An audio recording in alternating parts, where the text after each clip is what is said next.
पढ़ीदन में औरत ऐं संदसि उभम पुट खे गिरफ़्तारी बाद गुम करण खिलाफ़ एहतजाज कयो वियो।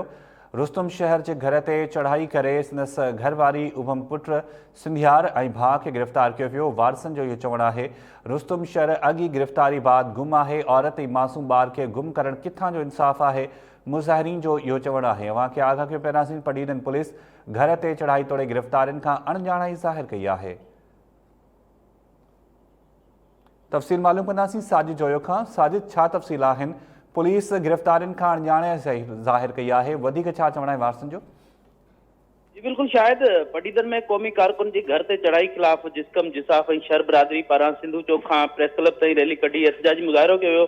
जिस्कम के कारकुन रुस्तम शहर के घर से रात देर सां पुलिस पारां मुबैना चढ़ाई कई वई, जंहिंमें औरतुनि खे ऐं जेको रुस्तम शहर जा भाइरा आहिनि उन्हनि खे गिरफ़्तार कयो आहे। जॾहिं त रुस्तम शहर जो हिकु 2.5 महीननि जो पुटु आहे सिंधियार, जंहिंखे पिणु वारसनि जो चवणु आहे उनखे बि जेको आहे गिरफ़्तार कयो वियो आहे ऐं गुम कयो वियो आहे। हुननि चयो त रुस्तम शहर जे घर ते जेका आहे बिना जवाज़ चढ़ाई कराए करे चादर ऐं चौदीवार जो तक़दुस जेको आहे पामाल कयो आहे। गुलाम मुस्तफ़ा शहर, अब्दुल रहमान शहर, अब्दुल हादी शहर खे जेको आहे उहो घर मां गुम कयो आहे। रुस्तम शहर जी घरवारी ऐं संदसि भाॼाई जेका आहे उनखे बि घरां जेको आहे खंभे गुम कयो वियो आहे।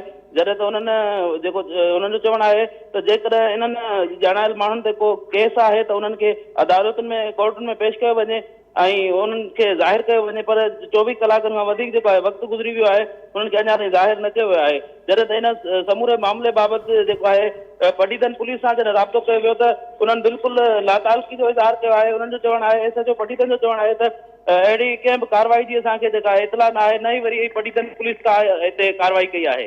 ठीकु आहे, वरी महिरबानी साजिद जोयो अपडेट करण जे लाइ।